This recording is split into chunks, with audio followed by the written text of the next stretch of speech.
किसी ने बड़े कमाल की बात कही है कि बदन मेरा मिट्टी का, सांसें मेरी उधार हैं, घमंड करूं तो किस बात का, यहां हम सब तो किराएदार हैं। नमस्ते, मैं हूं आरजे कार्तिक। एक बड़ी छोटी सी कहानी है और ये कहानी एक गुरुकुल में पढ़ने वाले शिष्य की, जिसका अंतिम दिन था गुरुकुल में।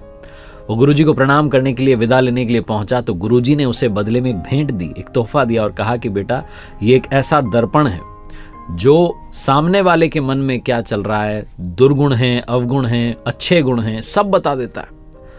वो शिष्य बड़ा प्रसन्न हुआ कि गुरुजी ने तो बड़ी अनमोल भेंट दी है और उसे लगा कि सबसे पहले गुरुजी को ही देख लेते हैं कि कैसे दिखते हैं। तो गुरुजी की तरफ उसने शीशा घुमाया तो गुरुजी के अंदर उसे दुर्गुण दिखाई दिए। उसे दिखाई दिया कि क्रोध बचा हुआ है, अहंकार बचा हुआ है, द्वेष बचा हुआ है। अब गुरुजी थे, कुछ बोल नहीं सकता था, उन्होंने ही भेंट दी थी तो कुछ बोला नहीं, चुपचाप प्रणाम करके निकल लिया। और जब बाहर जा रहा था घर की तरफ तो सोच रहा था कि कैसे गुरु हैं, इनको मैंने अपना आदर्श माना और इनके अंदर अवगुण बचे हुए हैं, इन्होंने अपने ही अवगुणों को खत्म नहीं किया, इनके अंदर बुराइयां बची हुई हैं। बहुत उसका जो था भरोसा टूटता जा रहा था। रास्ते में उसे एक उसका पुराना दोस्त मिला तो उसे लगा कि दोस्त की भी परीक्षा ले लेते हैं। अब उसके पास में एक ऐसा हथियार आ चुका था, एक ऐसा दर्पण आ चुका था, मिरर आ चुका था, सामने वाले के मन में क्या चल रहा है पता कर सकते हैं। तो उसने अपने दोस्त को भी दिखाया कि भाई देखना एक बार अपना चेहरा, और उसके मन के भाव पढ़ लिए कि उसके अंदर भी बहुत सारी बुराइयां हैं, अवगुण हैं, काम, क्रोध, लोभ, मोह बचा हुआ है।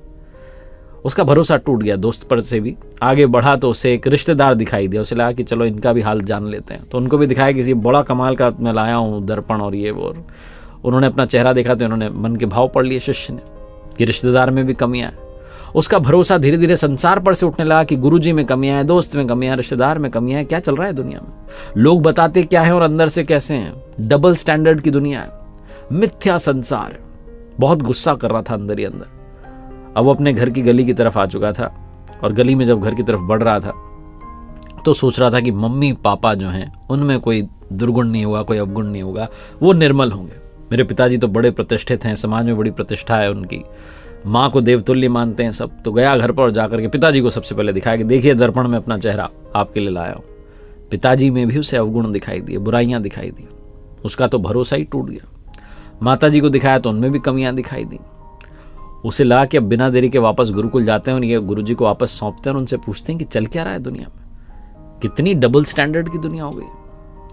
गया सीधा गुरुकुल में जाकर गुरुजी को प्रणाम किया और कहा ये दर्पण आपने क्या दे दिया, इसमें सबके भाव पता चल रहे हैं और देखो आप कैसी दुनिया चल रही है। यहां तक कि गुरुजी आप में भी बुराइयां बची हुई हैं, आपने अपनी बुराइयों पर काम नहीं किया, आप भी निर्मल नहीं हुए। गुरुजी जोर जोर से हंसने लगे और कहने लगे एक सेकंड के लिए रुकना। उन्होंने उस दर्पण को जो था उस शिष्य की तरफ घुमा दिया और कहा अपना चेहरा देखो। फिर बताया उसे कि देखो कितने सारे अवगुण तुम्हारे अंदर हैं। उसका पूरा मन मैला था, कहीं पर भी निर्मलता नहीं थी, सारे अवगुण, काम, क्रोध, लोभ, मोह सब भरा हुआ है।